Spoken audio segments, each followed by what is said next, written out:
Bonjour à tous, aujourd'hui on est le 29 septembre. Aujourd'hui ça va être une vidéo en fait sur les vieux cadres en fait. Donc on arrive en fin de saison là, ça y est, c'est terminé. Donc moi tout au long de la saison, ce que je fais, je retire des cadres des corps de ruche pour faire de la place à l'arène et en même temps pour enlever les vieux cadres. Mais certains encore contiennent du miel. Alors ce que je fais moi, je désopercule la partie qui est operculée. Au-dessus là, on peut voir là, il y a une partie qui est... Toute cette partie là, elle est operculée. Elles ont fermé à l'aide d'une pellicule de cire. Complètement operculés, je les conserve pour les rendre en fait à l'automne, pour nourrir les colonies. Mais ceux-là, je ne peux pas les conserver parce que c'est du nectar. Le miel et le taux d'humidité est trop élevé, donc le miel risque de fermenter. Donc il faut le rendre. Et par contre, au milieu, il y a encore une partie avec des alvéoles là. Donc là, on voit encore à l'intérieur. Donc ça, c'est du miel qui n'est pas operculé, donc là, il n'y a pas de problème. Donc ce cadre-là, il va être léché par les abeilles. Je vais le mettre à l'extérieur. On peut conserver des cadres operculés d'une année sur l'autre. Bon, j'en conserve. Mais ceux qui ne sont pas entièrement operculés, j'évite parce qu'il y a un risque de fermentation. Donc ces cadres-là sont mis sur les traverses, les deux tréteaux, sont mis à lécher. Les abeilles en profitent. Mais je voulais en même temps vous montrer, ce cadre-là, il a les traces de faustagne, on peut voir ici. C'est intéressant. Donc la faustagne, c'est quoi? C'est un papillon de nuit. Voilà, on voit la faustagne en gros là. Qui pondent sur les vieilles cires. Et les chenilles de ce papillon là vont creuser des galeries, tisser des fils de soie.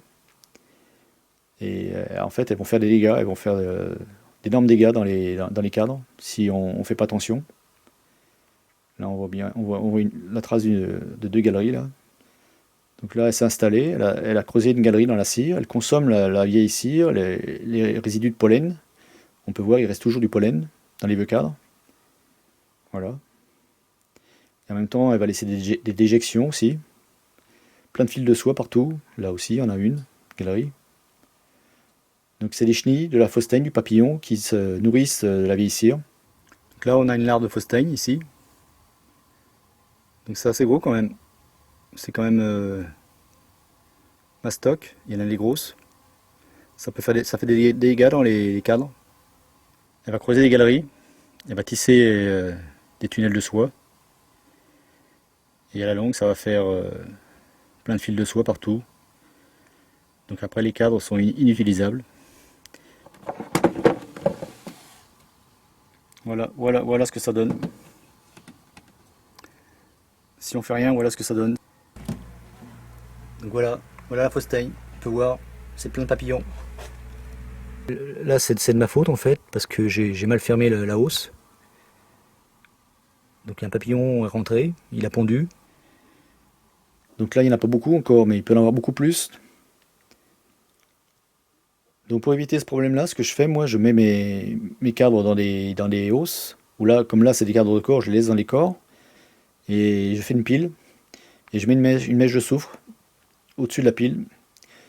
Donc la mèche de soufre va se consumer, elle va dégager un gaz. Le gaz est plus lourd que l'air, donc il va descendre dans la pile. Et il va détruire toutes les chenilles de faustagne. Il détruit uniquement les chenilles, il ne détruit pas les œufs. Donc voilà, ma pile est constituée. Il y a les 7 hausses et j'ai le corps de ruche vide. Voilà, il y a un espace suffisant. On peut voir la mèche va se consumer. Le bac il n'est pas en contact direct avec la tête des cadres. Le soufre est plus lourd que l'air. Donc ce qu'il va faire, il va descendre dans la pile tout doucement. Et on va le voir ressortir en bas. Je ne sais pas si on va arriver à le voir. Si on commence à voir un petit peu de gaz sortir. Donc il ne faut surtout pas inhaler ce gaz-là. C'est très mauvais pour la santé. Pour les poumons surtout. On voit ça aussi en bas de la pile. Mais attention, c'est une méthode qui est quand même assez dangereuse quand même. Il faut être vigilant. On a vite fait de mettre le feu si on ne fait pas attention. La cire peut s'enflammer très rapidement. Il faut éviter de disposer des cadres dans le corps, dans l'espace vide là. Une fois j'en ai mis un peu trop près, j'ai vu que la cire avait commencé à fondre, alors il suffit qu'elle fonde et qu'elle peut s'enflammer très rapidement après. Donc il faut faire très attention. Donc c'est une solution que j'utilise, mais il y en a d'autres. On peut faire des piles. et créer un courant d'air, c'est-à-dire en faisant une ouverture sous la pile et une autre au-dessus. Ça va faire une circulation d'air, ça va empêcher la fausse teigne de s'installer. Et on peut utiliser des grilles à rennes par exemple, métalliques. Comme ça les guêpes pourront monter dans la pile. S'il y a des larves, elles pourront les manger. Voilà, il y a cette solution aussi.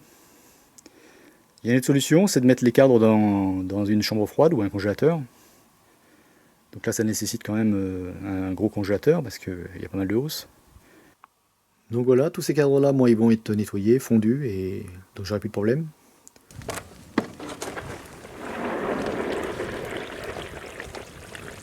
Et pour les cadres que j'ai conservés d'une année sur l'autre, ce que je fais, je fais attention, je les mets dans des corps hermétiques ou alors des hausses hermétiques. Moi j'utilise beaucoup des hausses et des corps en plastique. Je trouve que c'est vraiment hermétique, il n'y a pas de problème au niveau des interstices, il n'y a pas d'espace.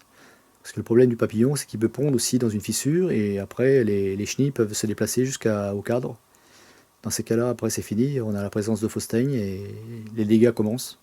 Donc moi je conserve des cadres entièrement operculés, des cadres de miel bien entendu, et aussi des cadres secs, des cadres qui ont été étirés, mais secs, sans miel. Bon, je ne mélange pas avec les cadres de miel. Ces cadres sont soufrés avant le stockage.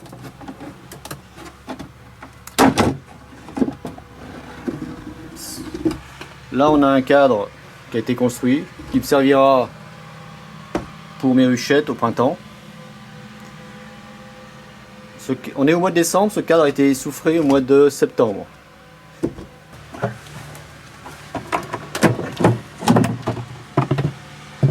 c'est pareil.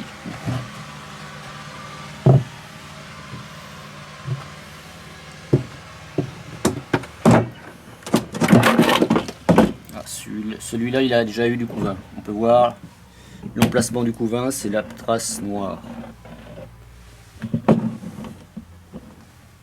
Mais bon, il n'est pas encore très noir, donc on peut encore le conserver, le réutiliser encore une année.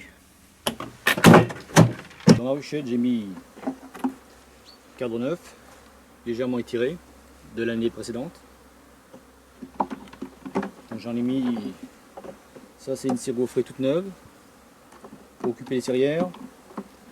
Encore un cadre déjà étiré de l'année précédente que j'ai récupéré. Donc il est intéressant de temps en temps de vérifier aussi dans les piles. C'est simple, moi je prends une lampe de poche. Avec une lampe de poche, je regarde au-dessus des piles, entre les cadres, et je contrôle si j'ai pas il n'y a pas la présence de fils de soie. Ils sont faciles à voir avec une lampe de poche. Si on s'aperçoit qu'il y a un cadre qui est contaminé, par exemple, ce qu'on fait, on peut le mettre au congélateur. On le met dans un sac plastique, hop, directement on congèle, et ça va détruire les œufs, ça va tout détruire, les chenilles. Donc il n'y aura pas de problème. C'est vrai que la fausse teigne, c'est le fléau de l'apiculteur, mais dans la nature, la fausse teigne a plus un rôle de nettoyeuse.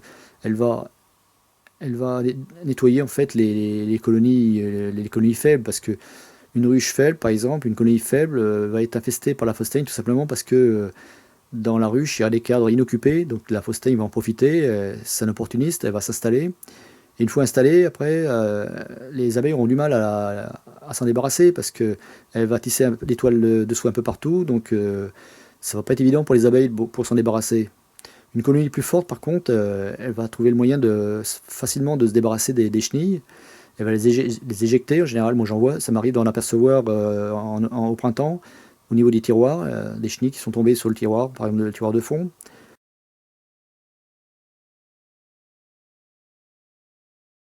Donc c'est un signe que les abeilles font le ménage, c'est normal. Parce que c'est pareil, dans les ruches, il arrive aussi qu'au niveau des têtes de cadre, il n'y a pas assez d'espace. Donc la fausse teigne, la chenille s'installe.